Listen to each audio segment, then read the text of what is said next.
because they think they're going to get from Joe Biden's pressure what Israel is otherwise only getting when they apply. This is a video of Gaza. These people do not look like they are suffering. They have clean clothes. Look at how clean their clothing is.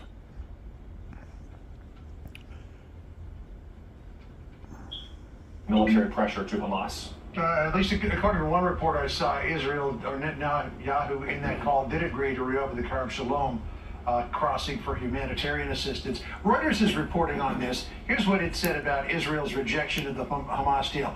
Israeli official says Hamas announcement appears to be a ruse to cast Israel as the side refusing a deal. And there's a tremendous amount of pressure on Biden, too, from the left. Listen to what Bernie Sanders posted on X. He said 1 million people have fled to Rafah. For months, the U.S. has warned against an attack. Netanyahu ignored the warnings. Now an assault is imminent. It will kill countless civilians. President Biden must back his words with action, end all offensive military aid to Israel. Why wouldn't Hamas see an opportunity here? Well, John, that's exactly right. Again, as long as Joe Biden and the Democratic Party keeps putting pressure on Israel, it makes Hamas that much less likely to actually agree to release any of these hostages. The only reason they restarted negotiations a few weeks ago is because the invasion of Rafah appeared imminent. The only time Hamas has been willing to release hostages is when they are feeling intense military pressure. And every time Joe Biden and the Democrats say that Israel should not proceed with this war, they demand a ceasefire, then Hamas is simply emboldened. Look at what Hamas is saying about these disgusting cesspools of anti-Semitic hate on our campuses.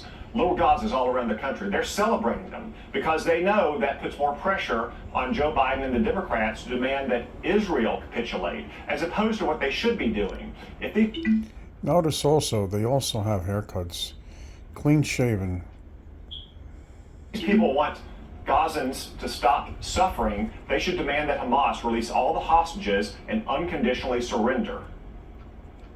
Which, to be fair, they have been doing since day one, and Hamas could have foreseeably ended the conflict at any point in time by doing so. We're looking at live pictures here outside Al-Aqsa Hospital in Gaza, the site of a bombing that was due to a Hamas Palestinian sympathizer terrorist unit misfiring earlier in the war. We heard, Senator, from UNICEF over the weekend that there's about 600,000 clean clothes, clean shaven, haircuts, and children inside Rafah right now. What steps could the IDF take to no injuries, not necessarily protect them, but prevent them from being unnecessarily brought into this?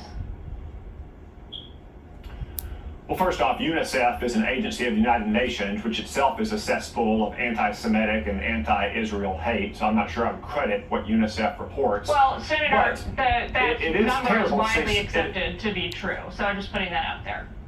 The 600,000. Well, there's no doubt that there are civilian casualties and civilian suffering in Gaza. That is always the case in war. The sole responsibility rests with Hamas, however. Hamas invaded Israel, slaughtered more Jews than at any time since the Holocaust. It brought this war on Gaza. If it wants to stop civilian suffering and casualties in Gaza, it can unconditionally surrender, just like Germany did in May of 1945, just like Japan did after we nuked them twice. The war was not finished by then. Those countries were not totally occupied, but their de facto governments unconditionally surrendered to stop further civilian deaths. That's exactly what Hamas could do here. They are solely responsible for the civilian casualties in this war. And there's no sign that Hamas would be willing to do that. There's too much at stake for them for this. Let me come back to this report that Biden was withholding weapons shipments to Israel. It was carried in Axios over the weekend. It said, scoop, U.S. put a hold on ammunition shipment to Israel. Here's how the Wall Street Journal editorial board read that. They said, quote, perhaps the weapons delay was intended as a message to Hamas that the U.S. is willing to arm twist Israel to stop the Rafah campaign. But that's the diplomatic logic that has kept the war going as long as it has since October 7th. Israel's government can't end the war with Hamas's military brigades intact, and that means going into Rafah, as difficult as it may be. It would seem to me, Senator, that Netanyahu and even the Unity War Cabinet is looking at this and saying, there's no way that we can't go into Rafah and leave those 4 battalions intact, because if we do, eventually they'll reconstitute. It'll be October 7th all over again. So do you think that despite the pressure that Biden's bringing on Israel, it's going to go ahead in Rafah? I think they have to. That's what Prime Minister Netanyahu and the cabinet has said. That's what public opinion polls reflect in Israel. This is not just the decision of one man or a handful of men in the war cabinet. This is the overwhelming public sentiment in Israel after suffering that October 7th atrocity. And if these reports are true about Joe Biden withholding ammunition from Israel, it may be the worst blunder yet of his administration around the world, maybe worse than the withdrawal from Afghanistan, because it does exactly send that signal to Hamas that they do not need to surrender. They do not need to release the hostages. They can count on Joe Biden to force Israel to capitulate, as opposed to backing Israel to the hilt from the very beginning. If Joe Biden had done that, this war probably would already be over. It's another pattern you see of President Biden all around the world, never playing to win, only trying to avoid losing by the barest margins. We learned on Thursday and Friday, Senator, the Biden administration internally is considering the potential to allow thousands of Palestinians trapped in Gaza to enter the U.S. on refugee visas. What do you think about that potential move? Insane. Look, there are reasons why Egypt, an American partner, does not want Gazans coming into its own territory. They know what a dangerous threat it is. So either they need to go into shelters in Gaza, or we need to work with countries like Egypt or other countries in the region if there are going to be refugees leave Gaza. That is always the preferred method of dealing with refugees, keeping them as close as possible to their home country. To fly thousands of Arabs out of Gaza into the United States, just like we've let millions of people cross our border illegally, would be the height of folly. Just very quickly, Senator, countries like Jordan, Egypt have already said, we're not taking them in, citing security concerns.